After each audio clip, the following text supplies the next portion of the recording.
Hey everybody, Scott Stevens here with a look at some weather across the states. Mostly, there's some other things happening around the world, but as we're in this transition season as well, and there's just not a lot going on. The tropics have kind of taken a little bit of a hit. We've only got 1 week event out in the Eastern Pacific. The Atlantic is all quiet, and that's okay. We're seeing some indications that that may wake up a little bit later on in the month as we get a Central American gyrate going, and that tends to accentuate what development might show up. But otherwise, it's just a change of seasons. And there's a secondary season that's happening as well. This one being that one associated with the sun. And it is the sun that is going through a change from a very active period to a somewhat less active period.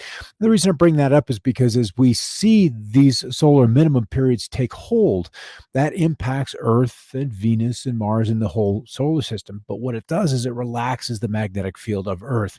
And as we get a coronal hole, a lot of solar energy comes, and these waves, these storms, then impact the magnetic field of Earth, and then oxygen and nitrogen are the reds and the greens that show up in this particular event. But this largely in Canada, this is actually the Big Dipper right there. Just pick that out right through there. There's the Big Dipper, and so the North Star up in this direction. So looking off to the north in this particular instance, I think this was Europe. An absolutely breathtaking aurora tonight, still dancing now 7 hours after it started. U.S. and Canada, now your turn. I've seen it and I enjoy it every single time. Noah, here we go. Says there's a chance of a G2, which is just kind of a general size storm, versus an X class or an A class. So G is just kind of in the middle.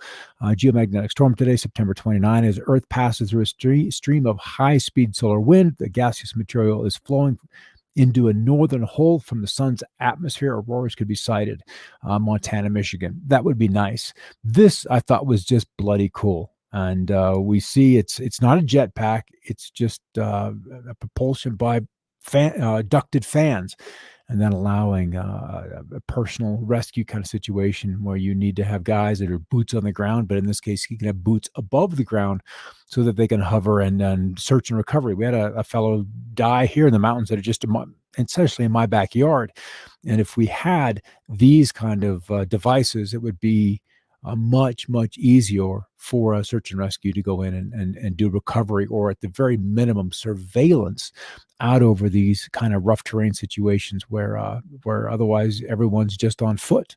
So it really kind of cool technology right there. I just found that fascinating from a guy who's always wanted to fly. All right, a live look at the showers and thunderstorms associated with the cool front over the Appalachians lead to some heavy rain and potentially flash flooding concerns along the I-95 corridor tonight. We'll look at this a little bit closer, but it has been so very dry in New England, and that just is kind of fascinating. And August complex north zone has forced some of our crew to pull back and account for everyone and then safely re-engage. We got photos of information. Basically, just it is rough. It's still rough in California, and the longer term rate models just are not doing anything in that regard. There just is nothing coming. So sign me up. I'm with you, Robin. Let me go fly. Probably need to have some good upper body strength to be able to vector correctly and then just swoop and fly. But it's better than those guys that are just diving with like body bat suits, and there's only one way to go. It's kind of nice to have the option to be able to vector that thrust in a direction that would keep you from impacting the ground very strongly. All right, we know you're loving these fall color videos. We'll keep spotting them. So here's another gorgeous one, and this is Vermont, and that's the beautiful thing. Vermont, New Hampshire, Maine, and then continuing to progress southward. New England's got a bit of a cool spell coming up. And then BBC weather, the Northern Lights, and a lunar rainbow captured together in Scotland last night as the moon approaches its full phase. All right, back to the fires. One new fire, one contained. Total burned this year, not quite 7.5 million. The drought in place out west, and it is this part of New England that today is about to get some relief from this slowly advancing cool front. That cool air having pretty much plunged all the way through the central U.S. It is now working off the east. This is the total precip forecast over the next 16 days, and it is New England, the very dry location that will see the bulk of the precip over the next 2 weeks. Middle to western part of the nation, outside of the coastal ranges, There's just not a lot happening. It just isn't there. Even record heat today across the far western states underneath this monster ridge of high pressure that just is not about to let up. 108 in Palm Springs yesterday, 11 degrees, 4 miles northwest of Grand Lake, Colorado. And there's the tropics on the quiet side, Eastern Pacific. We have we have Marie, tropical storm Marie, with winds just barely, maximum sustained at 40, so it's just barely an event.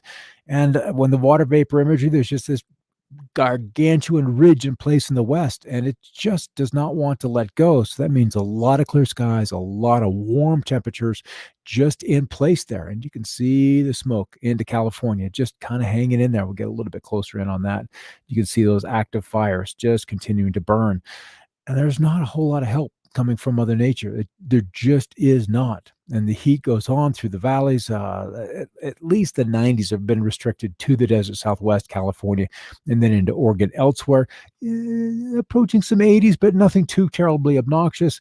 And then warm out ahead of the front. But elsewhere, we are decidedly into the latter part of fall with another cool front coming out of Canada. I could probably refresh this. This is a bit old. Of course, we're not too far past the top of the hour, so the Canadian observations have not arrived just yet. But the north winds all the way across the northern plains states through the Great Lakes states. Then it turns to southwesterly ahead of this next plunge of cooler air. And as far as humidity, look how deep this cold front pushed all the way through the Gulf Coast. So low 40s, actually 48 degrees at McAllen, Brownsville, Texas, even 33, 39, 22. So breath of fresh air all the way through the entire state of Texas and nearly the entire Gulf Coast, with the exception of the west coast of Florida, on the comfortable side, as fall is absolutely in place. And the arrival of that cool air is locked up behind this front, just kind of hanging there. It is slowly advancing off to the east, even the southern portions, moving a little quicker, but just giving those locations just a nice, good soaking. But it's this ridge, this bloody ridge, just does not want to let go. We had some indications yesterday. Actually, it was the 6Z this morning's midnight run that just broke it down a little bit and tried to bring in a little bit of a westerly flow, kind of like this. We'll see if that happens. If we can develop a deep trough into here, then we would absolutely bring in some moisture. And it's cool enough that New England, you guys, you're going to have a little taste of snow, even down in some of the lower valleys in about a week to 10 days time. That looks like it's going to be an event, and potentially through the west once we get past about the 12th of October. And that would be about the best news we could have. A nice strong onshore flow, bring up those humidity levels, and then the introduction of, at a minimum, some light rain, and that would improve the air quality substantially. And month to date average temperature anomaly, you can see the west has been the warmest, and then even the east, it's patchy, but very, very close to normal, and then very cool through the middle part of Canada. And then the coolest weather on the continent outside of Greenland, where it's obviously upwards of, you can see down here at the bottom, 15.25 degrees cooler than normal, allowing for a nice rebuilding of the snowpack. But otherwise, it's the central part of Texas, which has been the coolest. And the new model run for precip, let's look at snowfall, see what we can bring in. Not much until we get to the Mountain West, and we haven't had the whole run come in yet, so maybe we'll add to that. So, I mean, the news is literally, we're just waiting. We're just waiting for this ridge to break down, and I hate to say it, that's a minimum 10 days away, but probably more likely 14, 15, 16 days away. Maybe a little sooner, but we'll see. We just tend not to bet money on these kind of things until we get some consistency. And once the models bring that closer than about 240 hours or 10 days, then we can kind of say, okay, this is a possibility, but we're not there yet. We're just not there just yet. All right, that's it for the night. I'll see you tomorrow at 5 o'clock, where we'll take a look at this. And then we'll see what we talk about it on another perspective. I've got two topics I'm kind of bantering around. We'll see whether it's going to be MJ12 or MK Ultra. Probably one of the others, one of those, and one of those programs that needs an abbreviation before we talk about it. All right, we'll see you tomorrow. Have a great night, everybody. Thanks, Robin, for popping on in here. I know you've got a lot to do. See you tomorrow.